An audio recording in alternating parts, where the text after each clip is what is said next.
नमस्कार दोस्तों, बात करने वाले हैं उत्तर प्रदेश पुलिस के द्वारा जो है ना कंप्यूटर ऑपरेटर की वैकेंसी निकाली गई है। यानी आप जो है उत्तर प्रदेश पुलिस के अंडर में एज ए कंप्यूटर ऑपरेटर के तौर पे काम करेंगे। आपका जो पद होगा वो होगा कंप्यूटर ऑपरेटर। इसका जो है ऑनलाइन आवेदन शुरू कर दिया गया है। आप जो है 15 जनवरी 2026 तक फॉर्म को अप्लाई करेंगे। 12th पास के लिए भर्ती है। ऑल इंडिया किसी भी राज्य से आते हैं तो आप फॉर्म को अप्लाई कर सकते हैं। इसका जो आवेदन है वो 16 दिसंबर से शुरू है। शुल्क जमा करने का भी लास्ट डेट सेम यही रहने वाला है और जमा किए गए शुल्क के समायोजन की तिथि जो आपका 18 जनवरी है। तो ये आपका जो है प्रॉपर जानकारी है, इंपोर्टेंट डेट है। इसमें जो है आवेदन शुल्क वही लगेगा जो कि सामान्य ईडब्ल्यूएस और ओबीसी के लिए 500 रुपया, SC/ST के लिए 400 रुपया। अदर स्टेट से है तो 500 रुपए का आप आवेदन शुल्क देंगे। और फॉर्म जो है आप देख सकते हैं आवेदन स्टार्ट है और नंबर ऑफ पोस्ट जो है 1352 पदों पे वैकेंसी निकाली गई है। महिला पुरुष दोनों ही आवेदन करेंगे। आपको कंप्यूटर पे काम करना है, ध्यान रखिए। लेकिन आपको वर्दी भी मिलेगा, ये नहीं कि वर्दी नहीं मिलेगा, वर्दी भी आपको मिलेगा। और इसका जो चयन प्रोसेस है फ्रेंड्स इंट्रेंस एग्जाम के आधार पे होगा। जी हाँ, इसमें आप देखेंगे शैक्षणिक अर्हता जो है इंटरमीडिएट बोला गया है। इंटरमीडिएट आप पास हैं जिसमें आपका भौतिक शास्त्र यानी जो है फिजिक्स है और गणित विषय आप उत्तीर्ण होने चाहिए। इसके अलावा आपके पास कंप्यूटर का सर्टिफिकेट होना चाहिए कम से कम 1 साल वाला। जी हाँ दोस्तों, 1 ईयर का जो है कंप्यूटर सर्टिफिकेट आपके पास है तो आप फॉर्म को अप्लाई करेंगे, जिसमें आपका O लेवल भी हो जाएगा। इसके अलावा और भी कई प्रकार के जो होते हैं ना ADCA या और DTP जो भी है आपके पास 1 ईयर्स का होना चाहिए। मैं आपको दिखा देता हूं उसमें कौन कौन से आ जाएंगे, जिसमें आप जो है 1 ईयर का जो भी आपका होता है ना कंप्यूटर सर्टिफिकेट वो क्या क्या रहने वाला है। देखिए यहाँ नीचे में भी आपको दिया गया है कि कंप्यूटर कोर्स जो होगा वो आपका जो है मान्य होगा। ये देखिए ये आपका एक नोटिस है पेज नंबर 18 पे, जिसमें बोला गया है कि 1 वर्ष वाला के जो अवधि वाला कंप्यूटर पाठ्यक्रम है वो कौन कौन सा होगा। तो अगर आपने DOAP किया हुआ है तो भी फॉर्म भर सकते हैं, DOMA किया है तो भी, ADC अगर आपने किया हुआ है, ADCA है वो भी आपका भर जाएगा। मतलब कम से कम 1 वर्ष का होना चाहिए। अगर आपके पास 2 वर्ष का है तो और अच्छी बात है, 3 वर्ष का है और अच्छी बात है, आपने ग्रेजुएशन किया है और अच्छी बात है। देख रहे हैं ये सारे कोर्स का लिस्ट है, इसमें से कोई भी आपने किया हुआ है। DTP का भी यहाँ पे ऑप्शन है, MDCA का ऑप्शन है, देख रहे हैं ना। तो ये सारे जो है आपका जो है कोर्स वैलिड है जो कि आपका हो सकता है। अगर आपने PGDCA किया हुआ है तो भी आपका वैलिड रहेगा। इसके अलावा अगर आपने ग्रेजुएशन किया हुआ है तो भी आपका वैलिड रहेगा। DIT भी आपने किया हुआ है वो भी आपका वैलिड रहेगा। स्नातक स्तर पे आपने किसी एक विषय में कंप्यूटर साइंस ले रखा हुआ है वो भी वैलिड रहेगा। BSc IT MCA BTech हो वो भी आपका यहाँ पे वैलिड रहेगा। तो ये सब जो है BCA MSc cyber law security, BSc में कंप्यूटर साइंस एप्लीकेशन, ये सारे जो है आपके इसके अंतर्गत आ जाएंगे, जो कि आपका अवधि 1 वर्ष का होना चाहिए। ठीक है ना। इसके अलावा ITI जो 52 सप्ताह का कंप्यूटर कोर्स होता है ना, कोपा जिसको बोलते हैं हम लोग, computer operator and programming assistant, वो भी वैलिड रहेगा यहाँ पे। तो इतने सारे जो है आपके सर्टिफिकेशन वैलिडेशन के बारे में बताया गया। इसमें से कोई भी आपने कर रखा हुआ है तो आप एलिजिबल है। कोई जरूरी नहीं है कि आपका जो है यहाँ पे DEOCA से ही वैलिड होना चाहिए, ऐसा नहीं है। आप किसी भी संस्था से, किसी भी UGC से या नीलिट से अगर आपने जो है कम से कम 1 वर्षों का कंप्यूटर में डिप्लोमा किया हुआ है तो आप फॉर्म को अप्लाई कर सकते हैं। कम से कम 1 वर्ष, 6 महीना 3 महीना वाला नहीं चाहिए, 1 वर्ष कंप्लीट होना चाहिए पूरा का पूरा। ठीक है, तो ये इसकी जो है एलिजिबिलिटी है। 12वीं के साथ साथ आपको जो है ये कंप्यूटर 1 साल का कम से कम आपके पास होना चाहिए। चयन प्रोसेस मैंने बताया फ्रेंड्स बहुत ही आसान है। चयन प्रोसेस इसका इंट्रेंस एग्जाम के आधार पे आपका यहाँ पे चयन होगा, जो कि आप यहाँ पे नोटिफिकेशन में देख सकते हैं। सारी जानकारी यहाँ पे दिया हुआ है। तो फॉर्म भरने से पहले आप एक बार यहाँ पे जो है जरूर इस चीज को चेक करेंगे। और यहाँ पे कंप्यूटर टंकन परीक्षा की अहरकारी होगी, जिसमें कंप्यूटर टंकन की गति आपको 25 शब्द प्रति मिनट के हिसाब से और अंग्रेजी में 30 शब्द प्रति मिनट के हिसाब से आपका यहाँ पे चाहिए। तो ये आपका टाइपिंग भी इसमें ले जाएगा। अब पद का नाम ही है डाटा एंट्री ऑपरेटर। आपको जो कंप्यूटर पे टाइपिंग वगैरह ये सब और कंप्यूटर जानकारी होनी चाहिए। इसमें जो आपका सिलेक्शन प्रोसेस है वो आपको जो है लिखित परीक्षा होगा, जिसमें बताया गया सामान्य ज्ञान के 40 प्रश्न और रीजनिंग के 40 प्रश्न। इसके अलावा कंप्यूटर ज्ञान के 80 प्रश्न होंगे। टोटल 160 प्रश्न आपके रहेंगे 200 अंकों का। यहाँ पे आपको निर्धारित मतलब अधिकतम अंक भी यहाँ पे दिए गए हैं, जो कि आप यहाँ पे देख सकते हैं। तो इस तरह से आप देख लेंगे। तो ये आप समझ गए फ्रेंड्स। अब चलिए समझते हैं कैसे आपको फॉर्म को अप्लाई करना है। स्टेप बाय स्टेप मैं आपको एक लाइव फॉर्म फिल करके बताता हूं। देखिए आप सभी लोगों ने अभी हाल ही में एक वैकेंसी आई थी यूपी होमगार्ड की। यूपी होमगार्ड के लिए आपने फॉर्म जरूर भरा होगा। तो आपने जरूर यहाँ से एक अकाउंट बनाया होगा।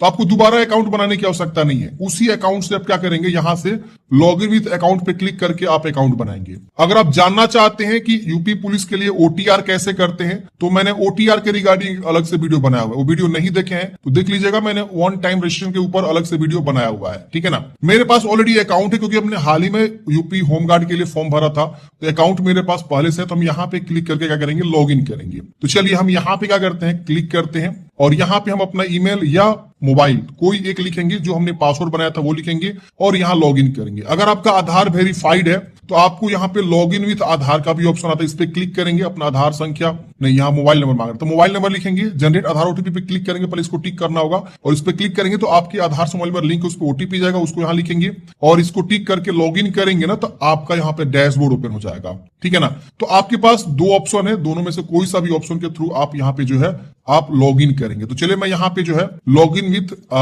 अकाउंट यहाँ पे मैं कर लेता हूं। तो मैं अपना ईमेल आईडी लिखूंगा, पासवर्ड लिखूंगा और लॉग इन करूंगा। जैसे आप लॉग इन करेंगे आपका इस प्रकार से डैशबोर्ड आएगा। यहाँ पे आपको दो ऑप्शन मिलेगा, send OTP to phone, send OTP to email. तो एक कोई सा भी बटन पे क्लिक कर देंगे। जैसे हमने फोन पे क्लिक किया तो मेरे फोन पे देखिए यहाँ पे लास्ट का डिजिट दिखा रहा है और फर्स्ट का 2 डिजिट दिखा रहा है कि इस पे ओटीपी चला गया। तो आप ओटीपी को अच्छे से यहाँ पे लिख देंगे और उसके बाद से यहाँ पे लॉग इन करेंगे तो आपका डैशबोर्ड जो है खुल के आ जाएगा। तो मेरे पास जो है ओटीपी आ चुका, हम यहाँ पे आपको लाइव करके दिखा रहे हैं ताकि आप लोग इसी प्रकार से फॉर्म को भरें, कहीं कुछ गलती ना हो। चलिए हम लॉग इन कर लिए। देखिए लॉग इन करते ही फ्रेंड्स आपका इस प्रकार से डैशबोर्ड ओपन हो जाता है और यहाँ पे देखिए आपको ऑप्शन मिलता है ऑनलाइन एप्लीकेशन का बटन। आप इस पे क्लिक करेंगे और यहाँ पे देखेंगे तो आपको ये वैकेंसी जो चल रही है कंप्यूटर ऑपरेटर वाला वो आपको यहाँ शो होगा, ठीक है ना। ये आपका शो हो रहा है, इसका लास्ट डेट यहाँ शो हो रहा है। एक और वैकेंसी चल रही है फ्रेंड्स असिस्टेंट ऑपरेटर की, जिसमें रेडियो कैडर के अंतर्गत वैकेंसी निकाली गई। इसके ऊपर अगर आप फॉर्म नहीं भरे तो भर लीजिएगा, 2 जनवरी इसका लास्ट डेट है। इसके ऊपर हमने एक अलग से वीडियो बनाया हुआ है, वो वीडियो नहीं देखे हैं तो देख लीजिएगा, लिंक आपको डिस्क्रिप्शन बॉक्स में मिलेगा।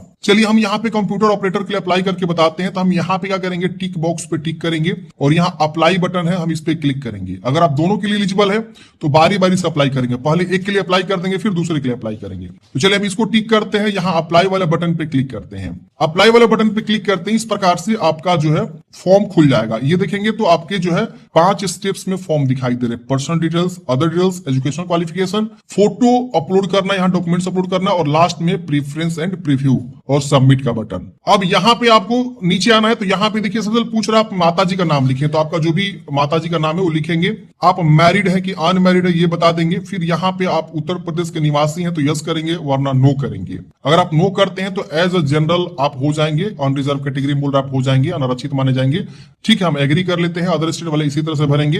अगर मान लीजिए आप यूपी के निवासी हैं तो यहाँ पे आपको यस करना है और यहाँ पे जैसे यस करेंगे तो यहाँ पे देखिए आपको इस प्रकार से निवास प्रमाण पत्र के बारे में पूछेगा। तो किस जिला के आप निवासी हैं, यहाँ अपना जिला का चुनाव करेंगे और यहाँ पे पूछेगा कि मूल निवास प्रमाण पत्र जो जारी करने का जो मतलब लेवल है वो कौन सा अथॉरिटी से आपने जारी करा, तहसीलदार है, एसडीएम, डीएम, सिटी मजिस्ट्रेट। तो तहसीलदार से आप लोग का बनता है यूपी में तो वो चूज कर लीजिएगा। कब आपने बनवाया तो वो आप यहाँ से डेट चूज करेंगे, जो भी डेट को आपने बनवाया वो सारा सर्टिफिकेट पे लिखा रहता है। फिर जो है आवेदन संख्या क्या है उसका, फिर उसका जो है क्रमांक संख्या क्या है, serial number, certificate serial number आपको लिखना। ये सारा आपके निवास प्रमाण पत्र पे लिखा रहता है। अब यहाँ पे आपको अपना कैटेगरी बताना। अगर आप ईडब्ल्यूएस से आते हैं तो ईडब्ल्यूएस की जानकारी यहाँ पे आपको बताना होगा, किस जिला से आपने अपना ईडब्ल्यूएस बनवाया, किसके द्वारा बनवाया, कब बनवाया और उसका एप्लीकेशन नंबर क्या है और उसका सीरियल नंबर क्या है। अगर आप ओबीसी से आएंगे तो आपको यहाँ पे बोला गया है कि देखिए SC ST OBC को लिए यहाँ पे अगर ओबीसी है तो आपको एनसीएल देना होगा, ईडब्ल्यूएस है तो ईडब्ल्यूएस। तो उसके अकॉर्डिंग यहाँ पे आप अगर ओबीसी से आएंगे तो यहाँ पे आपसे पूछेगा कि आप किस जिला से अपना एनसीएल बनाते हैं। ओबीसी वाले केस में एनसीएल लगाएंगे, ध्यान रखिएगा। कहां से बनवाया है, तहसीलदार से बनवाया है कि एसडीएम से, डीएम से, कब बनवाया हुआ है आपने और उसका एप्लीकेशन नंबर क्या है और उसका सीरियल नंबर क्या है। तो ये प्रॉपर आपको अच्छे से लिखना है। अगर आप SC ST से हैं तो SC ST का चुनाव करेंगे तो उस केस में अपना जाति सर्टिफिकेट के बारे में जानकारी देंगे। तो ध्यान रखना ये चीज, ऐसे ही आपको भरना जैसे मैं बता रहा हूं। फिर यहाँ पे आपको पत्राचार का पता, जो भी आपका यहाँ पे पत्राचार का पता है आप यहाँ से चुनाव करेंगे, डिस्ट्रिक्ट चूज करेंगे, पता लिखेंगे, पुलिस स्टेशन, पिन कोड और यहाँ पे गृह जिला और राज्य का भी पूछ रहा है लास्ट में, तो यहाँ पे आपको बता देना है और यहाँ जिला चूज करना है। यहाँ स्थायी पता क्या है वो भी आपको बताना है, जिला क्या है और पता क्या, पुलिस स्टेशन, पिन कोड, ये सब अच्छे से लिख देंगे और यहाँ पे आपको सेव करना है और उसके वजह से नेक्स्ट करना है। अब फ्रेंड्स अगले स्टेप में आपका यहाँ पे फ्रीडम फाइटर के बारे में पूछेगा, यस नो में बताना है। आप एक्स सर्विस में तो यस करेंगे वरना नो करेंगे।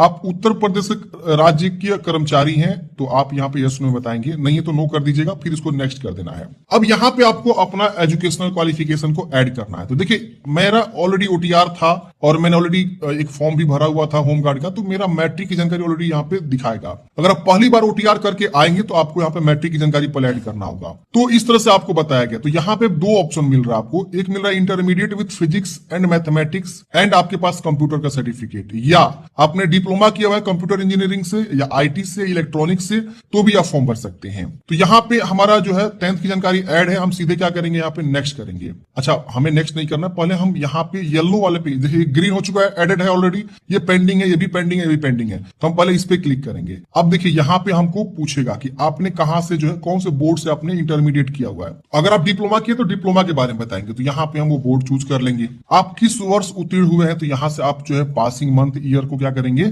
चुनाव करेंगे। जो भी मंथ में आप उत्तीर्ण हुए यहाँ से मंथ और ईयर को कंफर्म करेंगे। फिर यहाँ पे आपका रोल नंबर क्या है यहाँ पे आपको बता देना है। सीरियल नंबर आपके मार्कशीट पे होता है, वो सब आप यहाँ पे लिख देंगे और यहाँ ऐड कर देंगे। ये देखिए 12th की जानकारी हमें ऐड हो गई, ये एडेड हो गया, ग्रीन भी हो गया। अब हम इस पे क्लिक करेंगे। अब हम यहाँ पे जो है क्या करेंगे, अपना सब्जेक्ट बताएंगे। नहीं, ये पूछ रहा है आपका मतलब ये कंप्यूटर वाला कौन सा आपने कोर्स किया हुआ है। तो आपको इतने सारे कोर्सेज हैं, अब इसमें से देखना है कि आपने कौन सा किया हुआ है। ये देखिए यहाँ पे आपका जो है 1 ईयर, सारा का सारा 1 ईयर वाला ही है। देखिएगा ध्यान से, 6 महीने वाला नहीं है। अगर आपका ये देखिए A लेवल है, B लेवल है, C O लेवल है, देख रहे ना, यहाँ नीलिट से है, एक तरह से O लेवल का सर्टिफिकेट। ADCA है तो advance diploma in computer application for at least 1 year, ये वाला आपका ये वाला हो जाएगा जो ADCA किया हुआ है। तो हम इसको चूज कर लेंगे। कहां से आपने पढ़ा हुआ है, कॉलेज, विश्वविद्यालय, संस्था का नाम बताइए। तो जहां से भी आपने पढ़ाई किया आपके सर्टिफिकेट पे होगा, उसको आप यहाँ लिख देंगे। किस माह में आपने उत्तीर्ण किया हुआ है उसको आप यहाँ पे बता देंगे, इस तरह से date, month, year. Roll number क्या है, सीरियल नंबर क्या है, वो सब प्रॉपर आपके कंप्यूटर के सर्टिफिकेट पे होगा। इस सबको क्या करेंगे, लिखेंगे और यहाँ ऐड करेंगे। ठीक है ना। तो आप यहाँ पे क्या करेंगे, अपने अनुसार जो है यहाँ पे ऐड करेंगे। ये भी आपका नीचे वाला ऐड हो जाएगा। जैसे फ्रेंड्स आप यहाँ पे क्वालिफिकेशन ऐड करेंगे, ये भी देखिए आपका ऐड हो जाएगा। अब हम यहाँ पे नेक्स्ट करेंगे ना, नेक्स्ट हो जाएगा, हो गया ना नेक्स्ट। हमको ये नहीं मांगा कि आप डिप्लोमा वाला ऐड करिए। मैं आपको बैक करके दिखाता हूँ एक बार। मैं क्या करता हूँ, प्रीवियस पे क्लिक करता हूँ। यहाँ पे आप देखेंगे तो मैंने जो है 3 ही जानकारी ऐड किया हुआ है। अगर आप डिप्लोमा भरते तो सीधे आप डिप्लोमा वाला यहाँ पे क्लिक करते और डिप्लोमा की जानकारी ऐड करते। इंटरमीडिएट जानकारी आपके पास नहीं रहेगा तो आप इंटरमीडिएट जानकारी छोड़ देंगे, समझ रहे ना। या तो इंटरमीडिएट जानकारी ऐड करिए या तो डिप्लोमा की जानकारी ऐड करिए, कोई एक ऐड करना है आपको। दोनों की तो दोनों भी ऐड कर सकते हैं, लेकिन ध्यान रखना है सेम डेट पे आपको मैच नहीं होना चाहिए। अब नेक्स्ट आप जैसे करेंगे, अब यहाँ पे आपको डॉक्यूमेंट्स अपलोड करना है। तो यहाँ पे मेरा कास्ट सर्टिफिकेट मांग रहा है, SC कैटेगरी। यहाँ पे हम क्लिक करके अपलोड करेंगे तो यहाँ पे हमको अपलोड करना होगा। पेंडिंग दिखा रहा है, हमको अपलोड करना होगा। यहाँ पे देखिए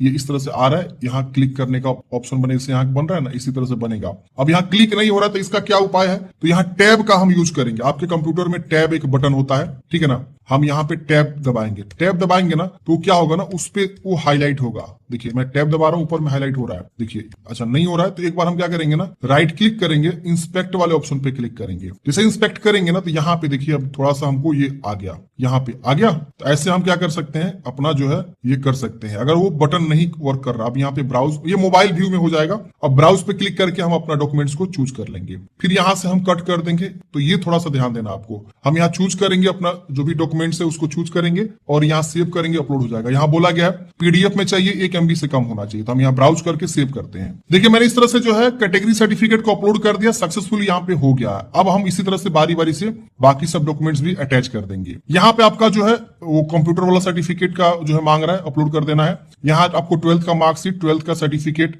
10th का मार्कशीट, 10th का सर्टिफिकेट, ऐसे आपको मांग रहा है। यहाँ डोमिसाइल मांग रहा है, डोमिसाइल निवास प्रमाण पत्र यहाँ पे अपलोड करना है। सबका फाइल साइज आपका 1 MB से कम होना चाहिए पीडीएफ में, ठीक है।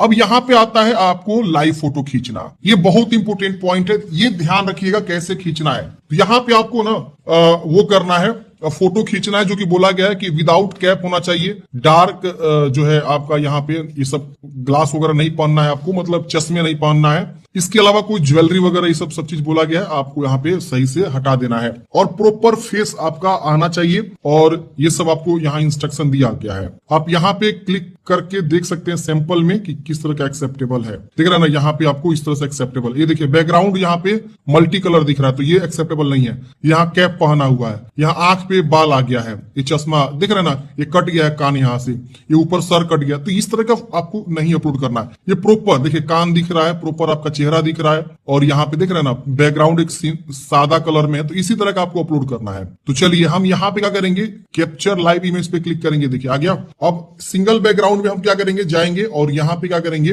बोल रहा है for verification please blink your eyes, सत्यापन के लिए, मतलब इस सर्कल में आपको चेहरा लेके आना। ध्यान दीजिए कैसे करना है, समझिए पहले। सर्कल यहाँ आपको दिख रहा होगा बगल बगल से, इस पे आप अपना चेहरा को लेके जाएंगे और आईज को ब्लिंक करेंगे और यहाँ पे कैप्चर पे क्लिक करेंगे।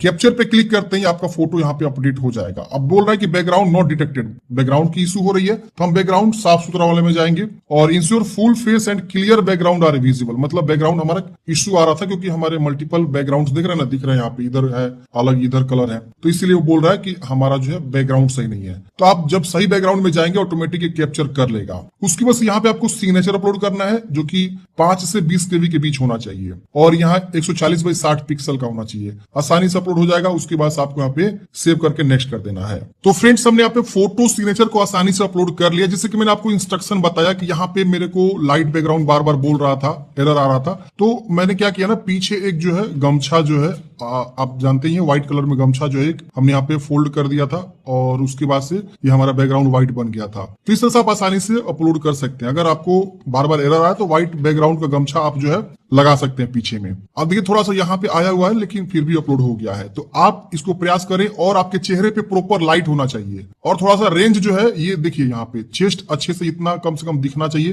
तभी जाके आपका फोटो खींचेगा। अगर आप इतना से खींचेंगे तो नहीं हो पाएगा। और पहले आईज को ब्लिंक करना है खींचने से पहले और उसके बाद कैप्चर पे क्लिक करना, आसानी से कैप्चर हो जाएगा, ठीक है ना। तो ऐसे आपको फोटो सिग्नेचर अपलोड कर देना है और उसके बाद से इसको सेव कर देना है, डाटा सेव हो जाएगा। अब आपको नेक्स्ट कर देना है। नेक्स्ट करते ही अब यहाँ पे आपको पोस्ट प्रीफरेंस बताना है, तो कंप्यूटर ऑपरेटर एक ही पद है, ऑटोमेटिक वो चूजन है। यहाँ पे आपसे पूछ रहा है कि आपने टेरिटोरियल आर्मी में सेवा दिया, यस नो बताएंगे।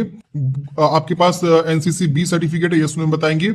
और computer hardware and networking course आपने किया हुआ है, तो अगर आप उसका भी आप जानकारी रखते हैं तो आप यस कर सकते हैं और उसके बारे में बता सकते हैं, उसका सर्टिफिकेट आप अपलोड कर सकते हैं। यहाँ पे नहीं किए ये वाला कोर्स तो छोड़ दीजिएगा और यहाँ पे इन सभी बॉक्स को आपको टिक करना है, जैसे से यहाँ पे टिक बॉक्स बना हुआ है। यहाँ पे आपको कुछ अतिरिक्त जानकारी पूछ रहा है कि मैं घोषणा करती हूँ कि अविवाहित या विधुर विधवा हूँ या मेरा केवल एक ही जीवित जीवन साथी है, मतलब ये आपसे कुछ डिक्लेरेशन करा रहा है, आपको यहाँ पे यस कर देना है। फिर यहाँ पे मैं घोषणा करती हूँ कि विधि द्वारा स्थापित न्यायालय द्वारा किसी भी दोषी नहीं ठहराया गया है, हाँ मुझे दोषी नहीं ठहराया गया है, आपको यस कर देना है। और यहाँ पे राजकीय सेवा बर्खास्त है निष्कासित, ये मतलब आपसे कोई भी डिसमिस के बारे में पूछ रहा है कि आपको कभी किसी गवर्नमेंट सर्विस से डिसमिस नहीं किया गया, आपको यस करना है। अपना प्लेस लिखना है, जहां से भी आप फॉर्म भर रहे हैं अपना प्लेस का नाम लिख देंगे। तो यहाँ पे अपना जो है क्या करेंगे, आप अपना मतलब सिटी का नाम या अपना गांव का नाम लिख सकते हैं। फिर यहाँ पे प्रीव्यू करना है। प्रीव्यू करते ही यहाँ पे आपका सारा वो डेटा शो हो जाएगा जो भी अपनी जानकारी यहाँ पे फिलअप किया हुआ है। अब यहाँ पे नीचे आएंगे, यहाँ पे फिर रिव्यू चेक करने के बाद से यहाँ अगर लग रहा है कहीं कुछ गलती, एडिट करेंगे, नहीं तो इसको टिक करेंगे कि हाँ आपने सारा जानकारी ऊपर का चेक कर लिया हुआ है। टिक बॉक्स को टिक करने के बाद से यहाँ सबमिट करेंगे। जैसे सबमिट करेंगे फ्रेंड्स आपका फॉर्म सबमिट हो जाएगा। यहाँ पे आपका जो भी एप्लीकेशन फी लग रहा है वो यहाँ पे आपको शो होता है। अगला स्टेप आपको पेमेंट जमा करना, तो यहाँ SBI का ऑप्शन मिलेगा, SBI ई-पे का, आप इस पे क्लिक करेंगे, यहाँ पे आपको टिक करना है, यहाँ पे प्रोसीड करेंगे। अब अगला स्टेप आपको पेमेंट गेटवे आएगा। यहाँ पे आप देखिए आपके पास UPI का भी ऑप्शन है, आप QR कोड या UPI ID डाल के आप अपना जो है पेमेंट को जमा कर सकते हैं।